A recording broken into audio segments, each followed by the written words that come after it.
জামাই ষষ্ঠীতে জামাই বরণ দিয়ে শুভ সূচনা হলো। একটা প্লেটের মধ্যে সুন্দর করে সাজিয়ে নিয়েছে ধান, ধূপ, প্রদীপ দিয়ে সুন্দর করে সাজিয়ে নেওয়া হয়েছে। আর দুটো প্লেট নেওয়া হয়েছে এবং দুটো ট্রে সাজিয়েছে। একটা প্লেটের মধ্যে 6 রকমের করে মিষ্টি দিয়েছে, আর আরেকটা ট্রেতে 6 রকমের করে ফল দিয়েছে। সুন্দর করে সাজিয়েছে কিন্তু মাসিমা আর মেসোমশাই। প্রথমে আমরা 4 জনে মিলে বসে গিয়েছিলাম, আমাদের 4 জনকে আশীর্বাদ করে নিচ্ছে। প্রথমে মা আমাদেরকে আশীর্বাদ করে নিল। আশীর্বাদ করে নিয়ে তারপরে মিষ্টি খাইয়ে দিল। আশীর্বাদ করার সঙ্গে সঙ্গে কিন্তু বড়মশাই প্রণাম করে নিল। আর তারপরেই এই যে বড়দের আশীর্বাদটাই কিন্তু সবথেকে বড় পাওয়া। আর মাসিমা মেসোমশাইও দুজনে মিলে তারপরে আমাদেরকে বরণ করে নিল। ভাই প্রত্যেকবারেই জামাই ষষ্ঠীতে চলে যায়। ও চলে গেলে জানো তো, বাচ্চাগুলো এবং নোপাই চলে গেলে একদম ভালো লাগে না, বাড়িটা পুরো ফাঁকা হয়ে যায় ওরা না থাকলে। তাই ওরাও এবছর এখানে আছে। আর মাসিমারও শরীরটা ভালো নয়, তাই এখানে জামাই ষষ্ঠী পালন হচ্ছে সবাই মিলে।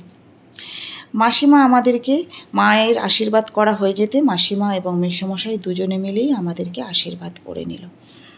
আর মাসিমা মেসোমশাই জানো তো, আমাদেরকে সবসময় বলে তোমরা আরেকটা আমার মেয়ে জামাই। আর আমাদের আশীর্বাদ পর্ব হয়ে যেতেই নুপাই এবং ভাইকে মাসিমা আশীর্বাদ করে নিচ্ছে। প্রথমে তো আশীর্বাদ করে নিল, তারপরে ধানদুল্প দিয়ে আশীর্বাদ করে নেওয়ার পর মিষ্টি খাইয়ে দিল। এবং মাসিমা মেসোমশাই সত্যি খুব ভালো মানুষ, আমাদেরকে ভীষণ ভালোবাসে। আর এখানে সাইডেই কিন্তু সব বাচ্চারা বসে আছে, আমার ছেলে এবং বড় মেয়ে আর গুন্ডা। আর আশীর্বাদ পর্ব সারা যেই হয়ে গেছে, সঙ্গে সঙ্গে আমরা রান্নাঘরে চলে গিয়েছিলাম ব্রেকফাস্ট করার জন্য। আজকে কিন্তু আমরা সব নিজের হাতে রান্না করেছি। এখানে বড়মশাই এবং ভাইকে ব্রেকফাস্ট দেওয়া হয়েছে। লুচি হয়েছে ব্রেকফাস্টে, আলুর দম, চানা আর মিষ্টি, জল। এটাই ছিল সকালের জলখাবারে ওদেরকে খেতে দেওয়া হয়েছে। এখানে বড় মেয়ে খেতে বসে গেছে, ভাইকে খেতে দেওয়া হয়েছে। ওদের খাওয়া দাওয়া হয়ে যাওয়ার পর তারপরে আমরা খেতে বসেছিলাম। আর প্রত্যেকটা রান্না কিন্তু আমরা সবাই নিজের হাতে রান্না করেছি। তারপরে আজকে দুপুরের জামাই ষষ্ঠীর স্পেশাল মেনু কী কী ছিল দেখো। ভাত ছিল, আলু ভাজা, বেগুন ভাজা, পটল ভাজা, স্যালাড, আর এই যে গলদা চিংড়ির মালাইকারি, আর ছিল সর্ষে ইলিশ। এটা আমার মা রান্না করেছে। এটা আমার মা কিন্তু দারুণ করে, পুরো মেখে লেগে থাকে জানো তো।